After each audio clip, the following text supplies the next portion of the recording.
all of it. Prep, the skill of the person doing it, the materials that they're using, the tools that they're using, the experience that they have. It's not the same across the board. I would love to sit here and say that every audio technician in the world had the exact same level of skill and output, but we don't. You can't. There's no way, I don't think. It's experience. Even when you go down like trainings and all of these things, it's no different than school. We all got different grades. Yeah. Right? No two people are going to be the same. So the one thing that I always try to talk to people about is like, I might not be your guy, and I'm okay with that. Find your guy, right? Find the guy that you trust, that you like, that you have some rapport with, and go to them. Like it's not rocket science. No. You're going to know right away whether you vibe and mesh with somebody's, ideas and flow, or whether you guys are on completely opposite ends of the spectrum. And just understand that just because 10 people recommended them doesn't mean that they're your guy. Yeah, and I think a lot of the recommendations kind of pollute the mindset. Of course. Follow your gut instinct. If your gut instinct is telling you that you're, for example, looking at some of the installations that you've done, and a lot of the people talking about your installation, about the interactions, and it's not the person that's doing the installation that's talking, but it's the people that are actually the end users that have worked with you, like people that have worked with me when it comes to air suspension or suspension products, right? Listen to those people, and don't listen to those, well, I heard. Are you rocking the product? No. Yeah. Okay, so are you? Why are you talking about somebody, right? And I get this all the time. It's like, are you even bagged? Like, well, no, because I follow Instagram and I follow this, what I see on YouTube, and bags are not reliable and this and this. Did you really try it? Yeah. Did you really get a sub installed properly? Did you get a good quality sub? Oh no, I bought $100 subwoofer and it blew like the first week. Yeah, okay. Yeah, even if you had it professionally installed, professionalism doesn't most professional installers won't touch it. I will not touch any suspension product that I don't think, and it's not to say that my suspension products are better. It's just that, like, if you brought me a suspension product that you don't even know where it came from, I don't even know where it came from, it's a risk to me as an installer. Why? Because that car is going to be on the lift 4 weeks. I will not get resolution, and I got a contact to the company and they said that it's supposed to work. Everyone's going to tell you the glory. Everyone's going to tell you the most amazing things possible to sell a product. Of course. Look at the track record. It's very important to look at the track record and not follow people's advice, what they're telling you, and they're not even rocking the product or have experience. The one thing that always drives me insane is people that go to like 10 or 15 different shops, take all the advice and buy like a little product here, a little product here, a little product here, and then try to meld it all together. How? Because there's no consistency. It's not.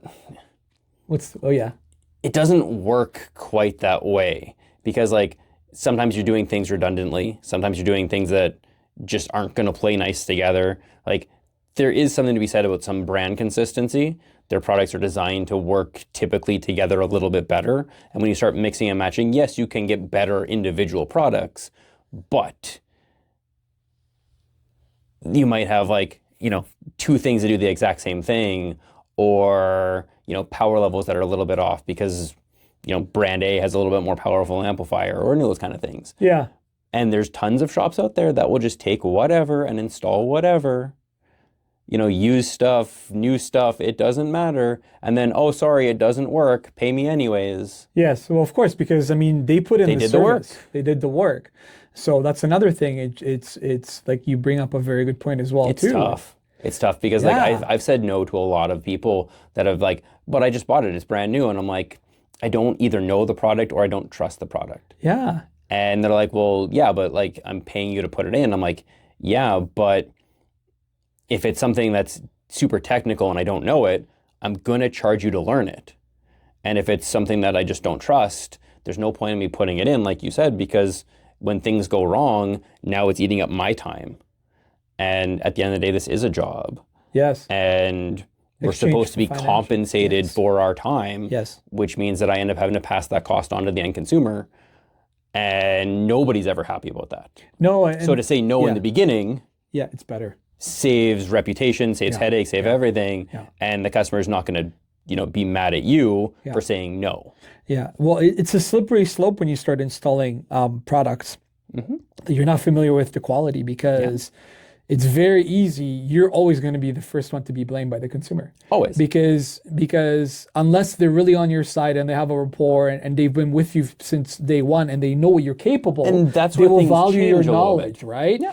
But almost all the time when you install a product that does not come from you directly or you're familiar with, it's always going to get to the situation where it's like, well, that company told me that this is how it's supposed to be done. Did you do it?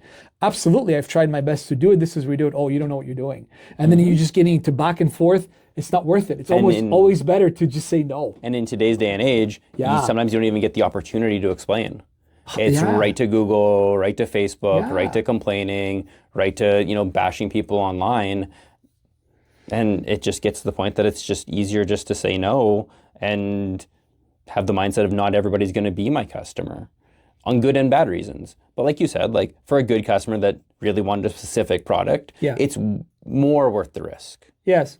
Because it's a good customer that you have rapport with, you can have a conversation with. Yeah. So that's why it gets back to not everybody's going to be your guy. Yes. Build rapport with somebody. Yes. And then you start to trust them both on product choices and if anything goes wrong, how to resolve it. Like we offer lifetime warranty on everything that we touch. But the stipulation is that if anything goes wrong, you have to come back to us first. That's right. And if you have good rapport with us, then why wouldn't you come back? Yes. But then we also have people that are like, well, something went wrong, so I went somewhere else to get a second opinion. And they've touched things. At that point, our warranty is null and void. 100%. But now we have an argument. Yes. Yeah. Well, they're blaming you. And I'm like, sure, I'd blame everybody else too. Yeah. I mean, I really wouldn't. I would try to figure it out. But like in the most basics of senses, we blame everybody for everything and we never take accountability. Yeah. Right? We've taken accountability for big things like $10, $15, $20, $30,000 bills. Yeah. Of things that we've made mistakes on. I have no problem telling you that, I made a mistake. I'm human. But it was all with a specific process. The process was employed. Yeah. Chose this company, to do the installation. The company supplied the parts. And it just makes it so much easier to service the parts. Of course. We make our own air struts. You know what I mean? Yeah. Some of it, some certain components, certain parts makes no sense for us to buy. So we drop ship, but we drop ship not a full product because that's suicide. We drop ship certain aspects because our product is fully manufactured in Canada, assembled, tested with our specifications. Canada has amazing facilities for CNC machining, welding and 3D prototyping and stuff like that. That's what makes our suspension better. That time put in for these builds. Why you see, for example, Danielle's F-type on the ground. Yeah, there's F-type kits out there, but people will contact us and say, what is your go down lower? I don't know. Maybe we did the right research. That's the difference. It came from one source. It came from that knowledge, that experience. You get that happy customer. But when you have... And also serviceability, right? If something was to happen, God forbid, because anything can happen, you have that full step, which you guys are also ideally we for have the $30,000 audio bills, right? Ideally we do everything, like all the back end stuff, the parts that we need to do the install side of things, the product, and if anything goes wrong, we also handle the warranty side of it. Absolutely. Because you know your product. For sure. And like we also can just work with the manufacturer and be like, no, like here's the testing, here's everything we did to try to expedite things. Yes. So that we don't have to send it back to them all the time. Like a lot of times they'll ask it for things back, like blown subs and stuff they'll want to see and cut things open and try to verify. But like we work with them. Like we're a pretty big company. Like and the good thing about it as well too, Dan, is if you know your product fully, and the only way to know your product fully is when you go to a deeper level than some companies that are just, drop shippers. It's very easy for you to service it because you know exactly what's going on. And you can look at the situations and you learn hopefully from these situations that happen to improve your product in the future and even create a more superior product. This is where a lot of people miss out. So of course. In conclusion, I think tread wisely. Tread wisely. Do your research. Yeah. Find your people, find your companies, Right. If 50 people are telling you, oh, we have this good track record, there's a reason why people are telling you certain things, right? If people are saying, 50 are saying, go to Dan to do not suspension, but audio or whatever, or go to, shop A, B, and C to do suspension and all this kind of stuff. And you have that one person that's like, oh, no, I heard online that this is, I don't know if I trust what that person is saying. I don't know if I would trust them, but if you're the type of person, like, at least go have the conversation. Yeah. It doesn't hurt. No. Right? It really doesn't hurt to talk to people. Yes. Right? So, like, I got into a weird thing, like, with work of, like, no, like my sales guys can talk to the vast majority of customers. Mm-hmm. They can try to build a rapport so that you end up being, like, their customer kind of thing, instead of me, because if I come out, they won't ever want to talk to my sales staff in any way, shape, or form. So I was like, no, like, you guys try to handle it.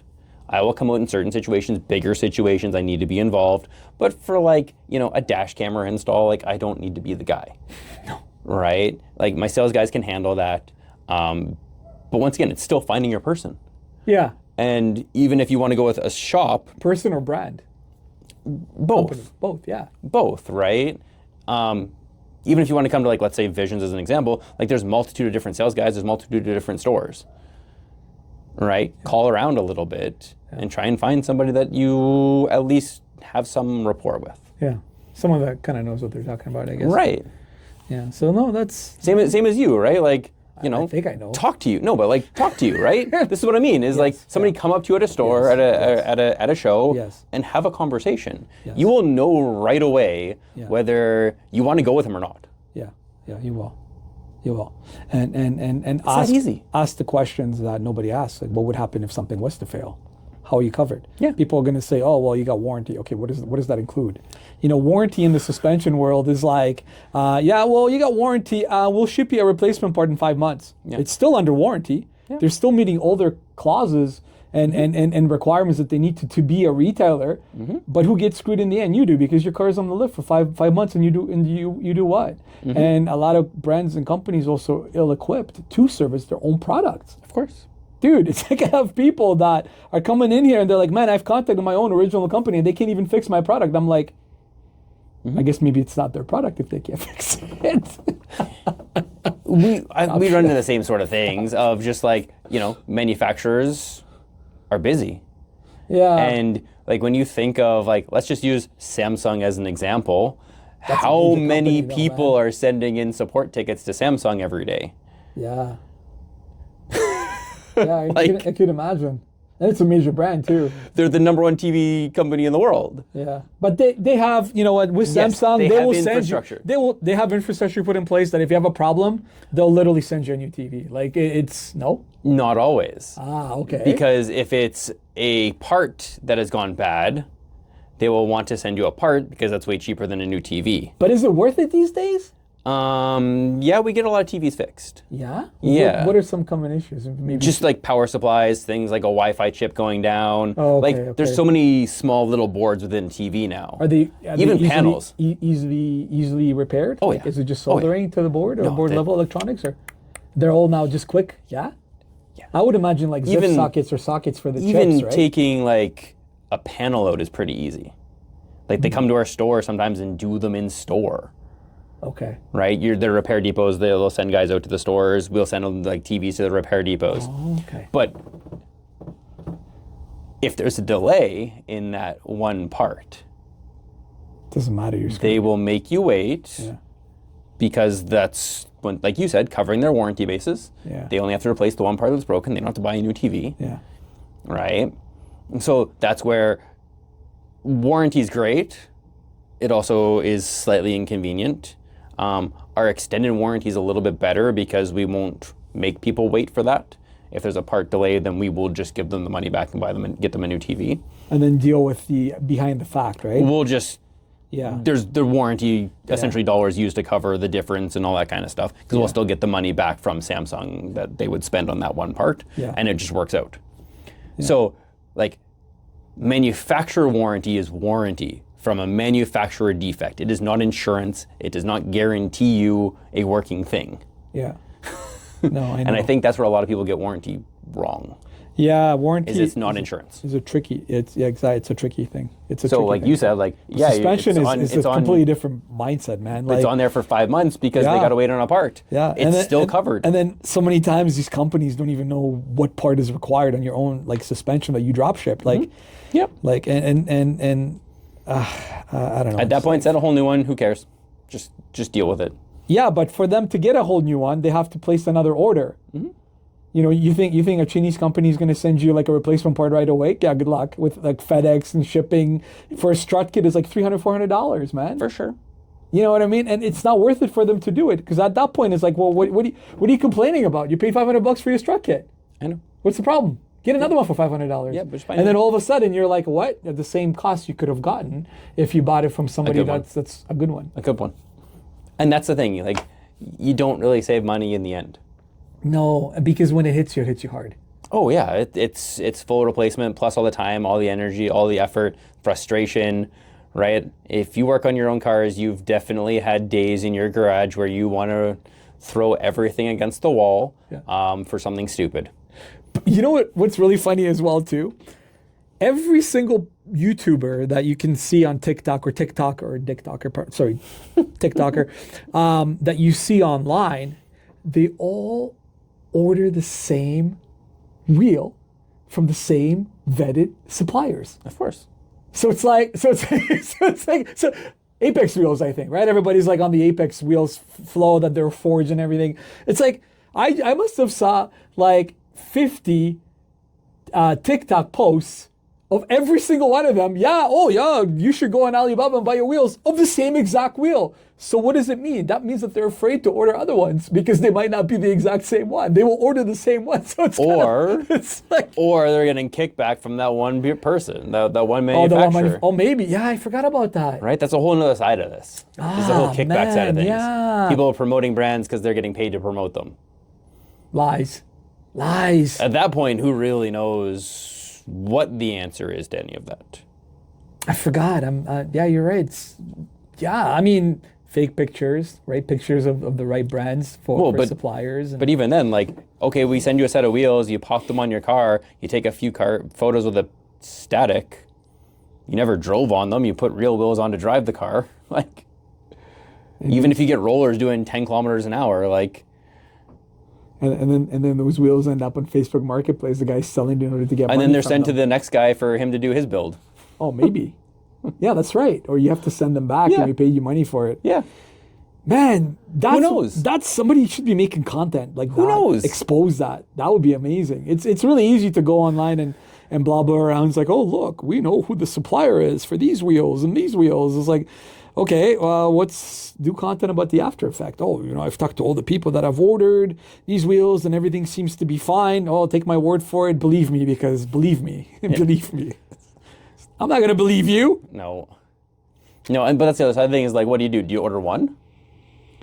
And then like look at one? The difference is not that much. Like, but that's it. I don't know wheels enough to be able to be like people are happy that they paid like $1,300 US to bring in forged wheels. Yeah. And the real ones are like 3,000. Yeah. So we're not talking about like 500 versus like 5,000. Yeah. We're like, these companies are smart too. They prey on people's emotions because like, oh look, it's the same wheel. They're not going to give you anything for free. No, it's like you said, like 50% maybe half price. Yeah. It's not worth it. Is it worth the risk? And like, you're never really getting for $1,500. You can get some nice wheels. Yeah, even used. That's another topic. Even used import wheels. Yeah, like that need to be refurbished. Yeah, pay like a powder coater or a wheel straightener company to take them apart. Which is actually pretty cheap. Just did it. About a grand. Yeah, about a grand to do that. So you buy like go on Up Garage. Yeah. Find, use, and Up Garage is growing. They're international. You can buy a set of, even with shipping. Yeah. You can buy a set of old JDM wheels that need maybe about $1,000 worth of refinishing. Yeah. And you're getting older forged wheels or good quality wheels for like $2,000. Yeah. Total with refinishing. Yeah. Because you paid $1,000 to bring them in. Yeah. Like Works, like Raga Masters and Spoon Wheels and some of the top iconic brands that you'd be getting lucky with trying to find a replica on from Alibaba's supplier, telling everybody, "Oh, look, I found the supplier for Spoon." You didn't. It didn't come from Spoon. It ain't Spoon. Nope.